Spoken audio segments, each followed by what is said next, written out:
السلام علیکم دوستو، آج جو کہانی آپ کے سامنے لے کے آ رہا ہوں، اس کہانی میں ایک بہترین سبق یہ ہے کہ ہم جب بھی کوئی کام کرتے ہیں، اسپیشل کسی کی خدمت کرتے ہیں، تو اس میں سب سے بڑی بات یہ ہوتی ہے کہ ہم اس کی خدمت میں دل سے تو کام لیتے ہیں، لیکن جب کوئی ایسا مسئلہ آ جاتا ہے کہ اس کی ترش روئی یا بے صبری آ جاتی ہے تو ہم بھی اپنا صبر چھوڑ دیتے ہیں، جس کی وجہ سے کام خراب ہو جاتا ہے۔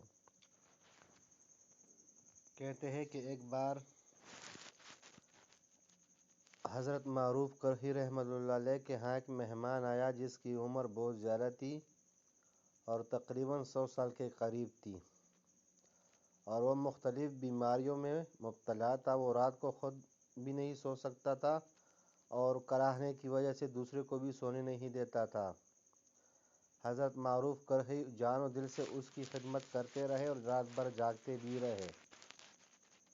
ایک رات کہیں ان کی آنکھ لگ گئی، بوڑھے نے اسے فوراً کوسنا شروع کر دیا اور یہاں تک کہہ گیا کہ یہ ٹک دنیا کو لوٹ رہا ہے اور یہ کسی کی پرواہ نہیں کرتا، وغیرہ وغیرہ۔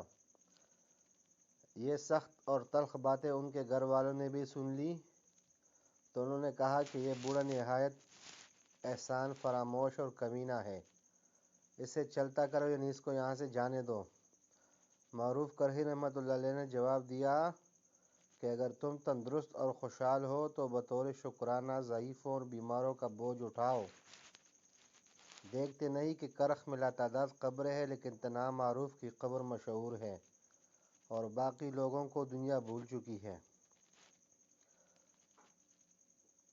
معروف کرخی رحمۃ اللہ علیہ کو کرخی اس لیے کہتے ہیں کہ یہ بغداد کے ایک محلے کرخ کے رہنے والے تھے اور یہ اللہ تعالیٰ کے ولی تھے۔ ان کی وفات 1816 عیسوی میں ہوئی ہے۔